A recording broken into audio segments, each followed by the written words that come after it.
మొన్న నుంచి మనం చూస్తున్నాం ఒకటి మావోయిస్ట్ హెడ్మా గురించి, హెడ్మా ఎన్కౌంటర్. ఇది చాలా భారతదేశంలో కూడా చాలా చర్చాంశనీయమైన టాపిక్గా మారింది. మావోయిస్ట్ అగ్రనేత హెడ్మా ఎన్కౌంటర్ అని కూడా అందరికి తెలుసు. అసలు ఇది వాస్తవానికి ఎన్కౌంటర్ జరిగిందా? అటు ఆంధ్రప్రదేశ్నే కావచ్చు, ఇటు తెలంగాణ రాష్ట్రాన్ని కావచ్చు, హెడ్మా లొంగిపోవడానికి కూడా లొంగిపోదాం అనుకొని రెండు రాష్ట్రాల సాయం కోరినట్టు కూడా చాలా మటుకు మనకు వార్తలు వచ్చినాయి, మనం వినడం జరిగింది. అది ఎంతవరకు కరెక్ట్? అసలు హెడ్మాది ఎన్కౌంటరా లేదా పోలీసులే కావాలని చెప్పేసి మనం చేసిరా అని చెప్పేసి కూడా మనం తెలుసుకునే ప్రయత్నం చేద్దాం. అది కూడా ఎక్స్ మాజీ మావోయిస్టు జంపన్న గారి మాటల్లోనే వినే ప్రయత్నం చేద్దాం. హలో హలో చెప్పండి. నమస్తే జంపన్న గారు.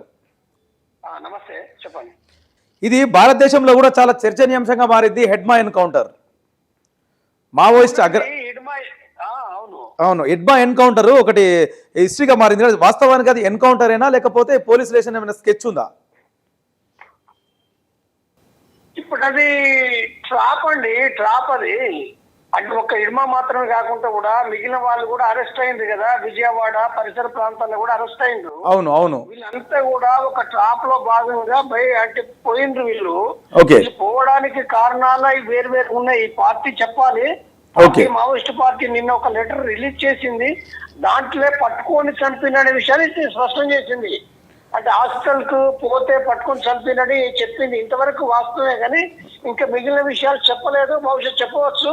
కానీ ఏదైనప్పటికీ మావోయిస్ట్ పార్టీ ప్రకటన కంటే ముందు కూడా అది గమనించినప్పుడు వాళ్ళు అంటే నిజమైన ఎన్కౌంటర్ లో కూడా వాళ్ళు చనిపోలేదు అనేది చాలా విషయాలు స్పష్టం. ఒక్క నిమిషం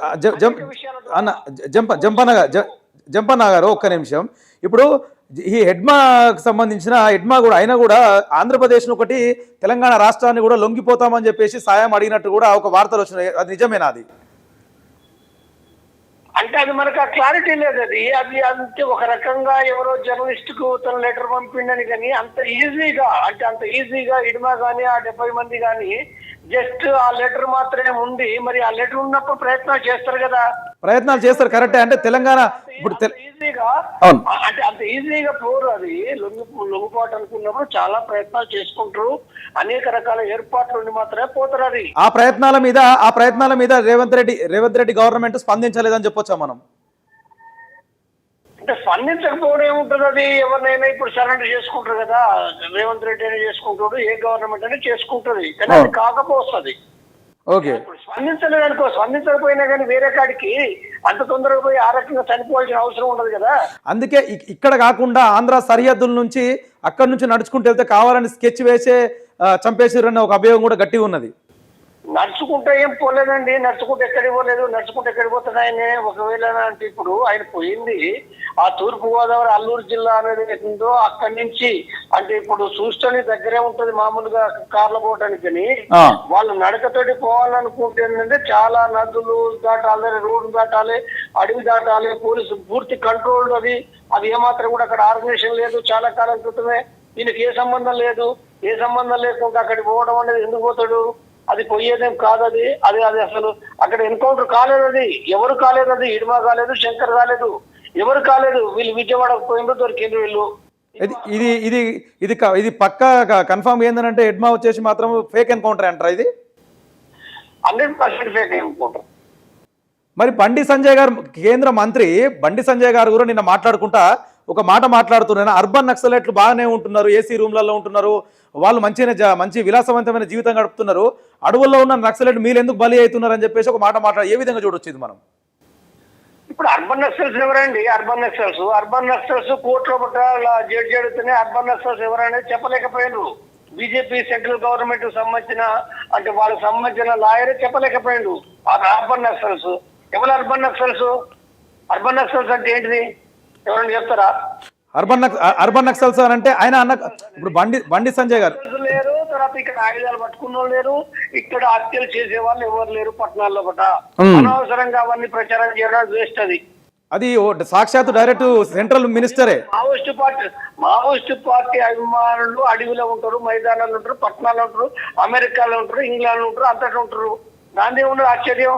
అభిమానులందరూ వాళ్ళంతా హత్య చేసే వాళ్ళుగా, వాళ్ళ అంతకులుగా అది కాదు కదా. అది తప్పు కదా. అది ఆ రకంగా అంటే అర్బన్ నక్సల్స్ తప్పండి అనుకుంటే మన దానిపైన ఆ ప్రచారాలు అనవసరమని కదా. అనవసరమైన కరెక్టే కానీ ఆయన డైరెక్ట్ అర్బన్ నక్సల్స్ మీరు బాగానే ఉంటారు, అడవుల్లో మీరు ఎందుకు చనిపోతారు అని మాట అంటే డైరెక్ట్ ఇండైరెక్ట్ గా వార్నింగ్ ఇస్తుండు. ఒక్క నక్సలైట్ను కూడా ఉండనీయమన్నట్టు వార్నింగ్ ఇస్తుండు ఆయన బండి సంజయ్. ఇప్పుడు అట్లా ఆ మాట కనుక ఆయన మాట్లాడుతుందంటే ఇందిరాగాంధీ అదే రకంగా నక్సల్స్ తయారు చేసింది. ఇప్పుడు మరి బీజేపీ గవర్నమెంట్ కూడా అర్బన్ నక్సల్స్ తయారు చేసుకుని తనకు వ్యతిరేకంగా యుద్ధం చేసుకోవడానికి మరి చేసుకుంటుందిగా వస్తుంది. అంటే ఈ ప్రజలందరూ ప్రశ్నించే ప్రతి వ్యక్తి అర్బన్ నక్సల్స్ కింద ముద్రలు వేస్తారు కదా. అవును అవును వాస్తవం.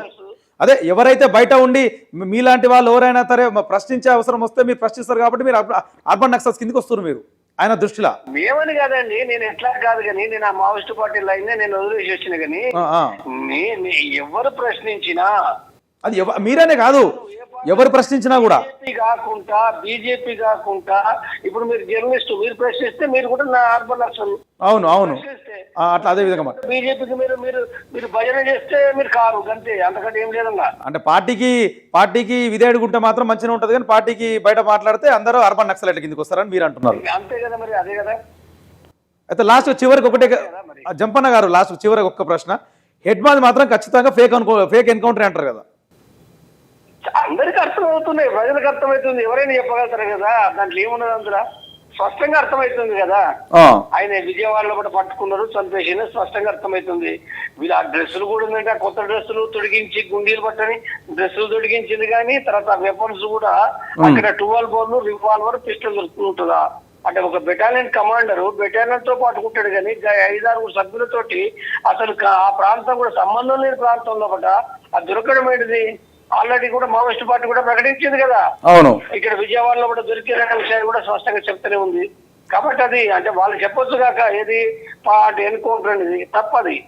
ఓకే అయితే జంపన్న గారు వాస్తవానికి ఇంకొకటి కూడా ఒక ఫ్లాష్ న్యూస్ ఒకటి అంతున్నది, మాకు ఎంతవరకు నిజమో కాదో మాకు కూడా అంత ఐడియా లేదు ఆ విషయంలో. కానీ ఇప్పుడు డీజీపీ శివధర్ రెడ్డి గారి ఆధ్వర్యంలో చాలా మంది నక్సలైట్లు తెలంగాణ గవర్నమెంట్కు లొంగిపోతున్నారు అన్నట్టు ఒక వార్త వచ్చింది, ఎంతవరకు నిజమేనా ఇది? అది చెప్తుండ్రు వాస్తవంగానే. గత కొద్ది రోజులు ఏంటంటే ఈ ప్రచారం జరుగుతుంది. ప్రచారం అనేది బలమైన అంటే ప్రచారము వాస్తవం కూడా ఏంటంటే ఇప్పుడు ఇవాళ కూడా ఏంటంటే చాలా టీవీ ఛానల్స్ కూడా ఏంటంటే ప్రచారం చేస్తున్నారు. వాళ్ళు డీజీపీ ఆఫీస్ నుంచి కూడా స్వయంగా వివిధ ఛానల్స్ కూడా వాళ్ళు మెసేజ్ పెట్టిండ్రు. ఈ రోజు 3 గంటలకు ఇది ఉంటుంది అక్కడ మీరు రండి అని చెప్పి కూడా వాళ్ళే స్వయంగా మెసేజ్ పెట్టింది. కాబట్టి అది నిజమే, 37 మంది లొంగిపోతున్నది నిజమే. దాంట్లో ఆజాద్ అనే ఒక రాష్ట్ర కమిటీ మెంబరు, తర్వాత మరొక అతను అశోక్ లేదా నారాయణ పేరుతో ఉన్న మరొక మెంబరు, వీళ్ళిద్దరు ఉన్నారు. ఇంకా వీళ్ళిద్దరు కాకుండా కూడా ఇతరులు కూడా ఉన్నారు అనే విషయాన్ని వాళ్ళు చెప్తుండ్రు. కాబట్టి 3 గంటలకు మిగిలిన వాళ్ళు ఎవరో వాళ్ళు స్పష్టంగా వాళ్ళు అక్కడ చెప్తారు వాళ్ళు. థ్యాంక్ యూ జంపన్న గారు, thank you very much. Okay.